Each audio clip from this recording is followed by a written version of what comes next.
السلام علیکم، کیسی ہے میری یوٹیوب فیملی؟ امید کرتی ہوں آپ سب لوگ ٹھیک ٹھاک ہوں گے، خوش ہوں گے۔ اور جو کوئی میرے بہن بھائی پریشان ہیں، بیمار ہیں، اللہ سے دعا ہے اللہ پاک ان کو صحت اور تندرستی عطا فرمائے، آمین۔ آج کی ویڈیو سٹارٹ کرتے ہیں۔ انشاءاللہ آج کی ویڈیو آپ لوگوں کو بہت زیادہ موٹیویٹ کرے گی اور بہت زیادہ خوشی عطا فرمائے گی، کیونکہ جب انسان کو خوشخبری قرآن پاک کے ذریعے ملے، تسلی قرآن پاک کے ذریعے ملے، تو اس کا دل خوشی سے جھوم اٹھتا ہے، اور اس کو تمام سوالوں کے جب جواب مل جائیں کہ وہ ایسی سچویشن سے کیوں گزارا جا رہا ہے اور اس کے بعد کیا ہونا ہے، تو وہ اطمینان میں آ جاتا ہے۔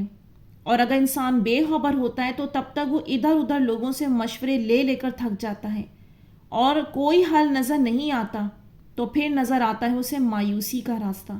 اور انہی مایوسی کے اندھیروں کا جواب اللہ نے قرآن میں دیا ہے۔ وہ آیتیں آپ لوگوں کے ساتھ شیئر کروں گی، آپ لوگ غور سے سنتے رہیے گا، آپ لوگوں کو بہت اہم پوائنٹس ملیں گے۔ بڑا معجزہ کیا ہوتا ہے، کیسے ہوتا ہے، اس کو وہی سمجھ سکتے ہیں جو سخت ترین بڑی آزمائشوں میں مبتلا ہیں، یعنی دور دور تک ممکن ہونے کا کوئی چانس نہ ہو، اور انسان تھکتا تھکتا ناممکن اور نا امیدی میں چلا جاتا ہے کہ اب بھلا کیسے کچھ ہو سکتا ہے، کیسے راستہ بن سکتا ہے۔ اور یہ کوئی حیران کن بات نہیں ہے، اس بات کا جواب اور یہ سچویشن تو اللہ خود بتا رہا ہے قرآن میں، سورہ روم کی آیت نمبر 48 میں۔ اللہ نے فرمایا، خدا ہی تو ہے جو ہواؤں کو چلاتا ہے تو وہ بادل کو ابھارتی ہے، پھر خدا اس کو جس طرح چاہتا ہے آسمان میں پھیلا دیتا اور طے بطے کر دیتا ہے، پھر تم دیکھتے ہو کہ اس کے بیچ میں سے میںہ نکلتے ہیں، پھر جب وہ اپنے بندوں میں سے جن پر چاہتا ہے اسے برسا دیتا ہے تو وہ خوش ہو جاتے ہیں۔ اس آیت کو بڑے غور سے سمجھنا ہے، کیونکہ اسی میں آپ لوگوں کو اپنی آزمائشوں میں تسلی بخش جواب ملیں گے۔ یہ غور کرنا ہے کہ اللہ ہمیں اس بارش کی مثال سے کیا سمجھانا چاہ رہا ہے۔ نا امیدی کے اندھیروں میں امید کے اجالے، رحمت و زحمت کی ہوائیں، کیونکہ آزمائش کی گھڑیاں بھی ایسی ہوتی ہیں، اندھیرا سی لگنے لگتی ہے زندگی، جیسے کچھ ہوتا محسوس ہی نہ ہو رہا ہو، وقت لمحہ سب رک گیا ایسا محسوس ہوتا ہے۔ لیکن غور کرنا ہے، بارش برسانے سے پہلے بھی اللہ پورے انتظامات کر رہا ہوتا ہے۔ سمندروں کی بھاپ خود میں سمیٹتے سمیٹتے رحمت کا سایہ جمع کر رہے ہوتے ہیں انسان کے لیے، بالکل ویسے جیسے جب غم و درد میں صبر آپ کا جمع ہو رہا ہوتا ہے اللہ کے پاس، جو اچانک ابر بن کر برستا ہے آپ کی زندگی میں، جب آپ کا ذہن و گمان بھی وہاں نہیں۔ اللہ نے کیا کہا آیت میں کہ وہ میںہ نکلتا ہے، پھر جب وہ اپنے بندوں میں جن پر چاہتا ہے اس پر برسا دیتا ہے۔ اس لیے میں آپ لوگوں کو کہہ رہی ہوتی ہوں کہ بی پیشنس، اللہ دیکھ رہا ہے، آپ کا سارا عمل نوٹ کیا جا رہا ہے اور اس کے مطابق فیصلے فرما دیتا ہے۔ اب جو لوگ سوچ رہے ہوتے ہیں کہ نہیں ہو سکتا کچھ، تو اس کا جواب بھی اللہ نے سورہ کی آیت نمبر 49 اور 50 میں فرما رہا ہے، اور بیشتر تو وہ میںہ کے اترنے سے پہلے نا امید ہو رہے تھے۔ تو اے دیکھنے والے، خدا کی رحمت کی نشانیوں کی طرف دیکھ کہ وہ کس طرح زمین کو اس کے مرنے کے بعد زندہ کرتا ہے۔ بے شک وہ مردوں کو زندہ کرنے والا ہے اور وہ ہر چیز پر قادر ہے۔ یہ غور کریں کس طرح اللہ ٹوٹے مایوس بندوں کو سمجھا رہا ہے۔ اب یہ آپ نے سوچنا ہے کہ آپ نے کس کی سننی ہے، لوگوں کی، حالات کی، یا پھر قرآن کا یہ حتمی پیغام جو بدل نہیں سکتا۔ اب آگے مزید سمجھ آئے تو اللہ نے آیت نمبر 51 میں فرمایا، اور اگر ہم ایسی ہوا بھیجیں کہ وہ اس کے سبب کھیتی کو دیکھیں کہ زرد ہو گئی ہے، تو اس کے بعد وہ ناشکری کرنے لگ جائیں۔ انسان کی زندگی کا المیہ بھی یہی ہے کہ جیسے ہی برا وقت آ جاتا ہے تو ناشکریاں، مایوسی شروع ہو جاتی ہیں، اتنی کہ پھر کسی بات یا پھر کوئی بھی موٹیویشنل بات بھی اس کے دل پر اثر نہیں کرتی۔ جبھی اللہ نے کہا کہ آیت نمبر 52 میں، تو تم مردوں کی بات سنا سکتے اور نہ بہروں کو جب وہ پیٹھ پھیر کر پھر جائیں آواز سنا سکتے ہو، جس طرح مردوں کو جو قبروں میں ہوں تو اپنی آواز سنا سکیں، اور جس طرح یہ ناممکن ہے کہ بہرے شخص کو جب کہ وہ پیٹھ پھیرے منہ موڑ جائے جا رہا ہو تو اپنی طرف نہیں کر سکتے۔ ہاں، اللہ تو ہر چیز پر قادر ہے، جب وہ چاہے مردوں کو زندہ کی آواز سنا سکتا ہے، ہدایت دے سکتا ہے، کیونکہ اللہ کی طرف سے ہے تو صرف انہیں سنا سکتا ہے جو با ایمان ہو اور اللہ کے سامنے جھکنے والے اس کے فرما بردار ہوں۔ یقین جانے یہی لوگ فلاح پاتے ہیں، ایسے لوگوں کی ہی دعائیں مقبول ہوتی ہیں اور خیر و عافیت کے ساتھ اپنی آزمائشوں میں سے نکل جاتے ہیں۔ یہ لوگ حق کو سنتے ہیں اور مانتے بھی ہیں۔ ان حالت میں اللہ نے مسلمان اور کافروں کا بتایا ہے، اور اب مزید یقین آئے تو سورہ انعام کی آیت نمبر 36 میں اللہ فرما رہا ہے، بات یہ ہے کہ حق کو قبول وہی کرتے ہیں جو سنتے بھی ہیں، اور مردوں کو تو خدا قیامت ہی کو اٹھائے گا۔ یہ سب آپ لوگوں کے ساتھ شیئر کرنے کا مقصد ہے کہ کافروں کے دل تو مردہ ہو جاتے ہیں، آپ جتنی بھی ہدایت کی بات کر لیں، خدا کا یقین دلاتے، لیکن ہم نے خود پر کبھی غور کرنا ہے کہ ہم کہاں جا رہے ہیں۔ آزمائشوں کے لمحوں میں انسان کے اصل ایمان کا پتہ چلتا ہے، کیونکہ تب حالات بندے کی مرضی کے نہیں ہوتے اور نہ ہی تو کام ہو رہے ہوتے ہیں۔ اللہ کے لیے کچھ مشکل نہیں، وہ آپ کا کام 1 سیکنڈ میں کر دے گا، لیکن پھر آپ کا عمل کیسے ثابت ہوگا؟ اس لیے آپ کی لائف میں اس ٹیسٹ کو ٹف بنا دیا گیا۔ اور اللہ کی مدد کے آنے کا یقین کون کون کرتا ہے، کیسے کیسے کرتا ہے؟ لوگ سنتے ہیں، اچھا لگتا ہے، ہاں ایسا ہو جائے تو واہ کیا بات ہے، ماشاءاللہ کتنی خوبصورت آیت ہے، اس طرح کے بدلے میں الفاظ بولتے ہیں، لیکن جب عمل کا ٹائم آتا ہے کہ اچھا پھر اس پر یقین کر کے کھڑے تو ہو جاؤ، انتظار کر کے تو دکھاؤ، وہاں پر وہ لڑکھڑا جاتے ہیں۔ اب میں آپ لوگوں کو بتاؤں کہ اللہ نے مجھے اس کا بڑا مشاہدہ کروایا۔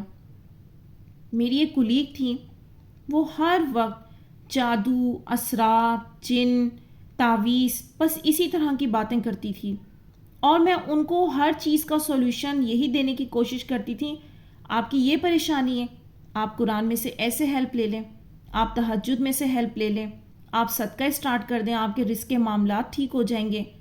وہ باقاعدہ اس طرح سے کرتی تھی کہ ہاں ہاں اچھا تم یہ ٹھیک ہے، پھر سنو یہ میری ساس نے کروایا، میری ساس نے رزق بند کروا دیا، نعوذ باللہ، میری بیٹیوں کے اوپر یہ اثرات ہو گئے، وہ فلاں چاہتے ہیں میری بیٹیاں آباد نہ ہوں۔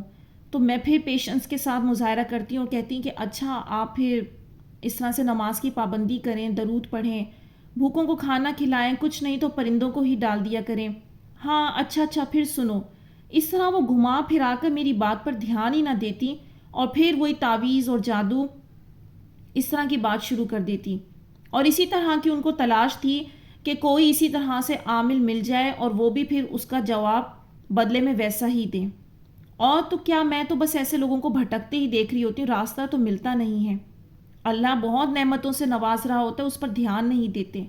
تو مجھے بڑی حیرت ہوتی ہے کہ جو جادو بے شک برحق ہے، لیکن اس کا طور بھی تو برحق ہے نا، یعنی کہ اگر آپ کو فیل ہوا آپ پر جادو ہو گیا، اب آپ قرآن پاک کو سنیں، سورہ رحمان کی تھیراپی کر لیں، آپ چاروں کل پڑھ لیں، تہجد پڑھیں، نماز کی پابندی رکھیں اور پاک صاف رہیں، کیونکہ گندگی میں شیطان کے بہت حملے ہوتے ہیں۔ اس کے بعد اگر آپ یہ کہہ رہے ہیں کہ نہیں میری طبیعت ٹھیک نہیں ہو رہی، اس کا مطلب اب آپ کا ایمان جو ہے اس میں پرابلم آ چکی ہے، کہ یعنی آپ نے قرآن بھی سن لیا اور اس کے بعد بھی آپ کا دعویٰ ہے میرے پرابلمس ٹھیک نہیں ہو رہے یا مجھ میں بہتری نہیں آ رہی، اس کا مطلب آپ غور کریں کہیں دل مردہ تو نہیں ہو گیا۔ تو میں بہت حیران ہوتی ہوں کہ کوئی قرآن کی بات سننے کے بعد بھی نا امیدی کی باتیں کرتا ہے، شرک کی باتیں کرتا ہے، بہت زیادہ افسوس ہوتا ہے۔ دیکھیں، مشکلات ہمیں دعائیں مانگنا سکھاتی ہیں، ہمیں اچھے سے بتا دیتی ہیں کہ ہمارے اختیار میں کیا ہے اور کیا نہیں، تب سمجھ آتا ہے کہ واقعی ہمارے اختیار میں کچھ بھی نہیں ہے سوائے اللہ پر یقین کرنے اور دعا کرنے کے، جو کہ وہ بھی اس کی ہی توفیق سے ملتا ہے جسے وہ سلیکٹ کر لے۔ اور موسٹلی میں یہ مس انڈرسٹینڈنگ دور کر رہی ہوتی ہوں کہ میجورٹی لوگ اس بات پر پریشان ہوتے ہیں کہ ہم اللہ سے مانگ رہے ہیں جس کا ملنا ناممکن ہے، تو دعا تو قبول ہو نہیں رہی اور دل سے نکل بھی نہیں رہی، تو کہیں یہ ہم ضد تو نہیں کر رہے؟ اس کنڈیشن کو انڈرسٹینڈ کریں کہ آپ چاہتے ہیں اور نہ چاہتے ہوئے بھی ایسی سچویشن میں کیوں اٹک گئے ہیں، کیونکہ آپ کو بڑی پلاننگ سے لایا گیا ہے۔ اس میں آپ کی امید، توکل، عمل سب کچھ اللہ تعالیٰ ٹیسٹ لے گا اور اچانک میریکل کر دے گا۔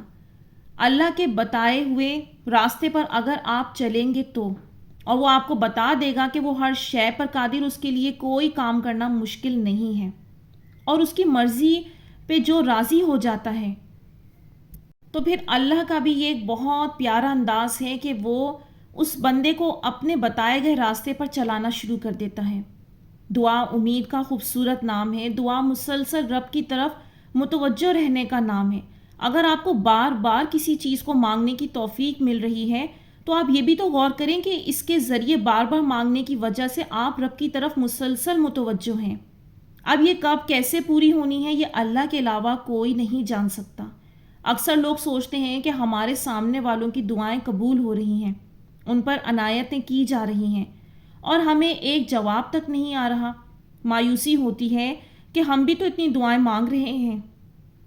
دل میں طرح طرح کے خیالات آتے ہیں کہ شاید اللہ تعالیٰ کو ہم سے محبت ہی نہیں، نعوذ باللہ، اللہ تعالیٰ ہمیں دینا نہیں چاہ رہے، شاید ہماری دعائیں ہی نہیں پہنچ رہی۔ ہم کہانی کا صرف ایک رخ دیکھ کر ہی مایوس ہو جاتے ہیں، مگر یہ نہیں پتہ ہوتا کہ جس کی دعاؤں کی قبولیت پر ہم رش کر رہے ہیں، اس نے پتہ نہیں کتنی دیر اس لمحے کا انتظار کیا ہو، اس پر کس کس طرح آزمائشیں آئی ہوں گی، کتنی مشکل سے خود کو قائم رکھا ہوگا، جبکہ لگتا ہوگا کہ اب پیچھے ہٹ جانا چاہیے، یہ نہیں ہونی قبول، لیکن پھر وہ خود کو دھکے لگاتا، گھسیٹتا کسی طرح قائم رکھے ہوئے ہوگا۔ جو جس طرح اس کی دعائیں قبول ہوئیں، ٹھیک ویسے ہی اللہ نے آپ کی بھی قبول کرنی ہے، لیکن شرط یہ ہے کہ آپ قائم رہیں کہ اللہ مدد بھیجیں گے۔ تو جس طرح آپ اس کی دعاؤں پر رش کر رہے ہیں، لوگ آپ کی جرنی سن کر کریں گے۔ یہ تو بس اللہ کے مقرر کردہ وقت ہیں کہ کس کو کب ملنا ہے، اس پر انسان کا زور نہیں۔ کچھ دعاؤں کے درمیان چھوٹی چھوٹی آزمائشیں آتی ہیں اور کچھ کے درمیان بہت سخت اور طویل آزمائشیں، مگر جن دعاؤں کے درمیان صبر کا راستہ ہوتا ہے ان کی منزلوں کی بات ہی اور ہوتی ہے۔ اور ایک اہم بات، جب آپ اللہ کی رضا میں راضی ہو جاتے ہیں، اپنی میں یعنی کیوں، کیا، کیسے سب مار دیتے ہیں، تب اللہ پھر آپ کو بھی راضی کرنے میں پوری کائنات کو لگا دیتا ہے۔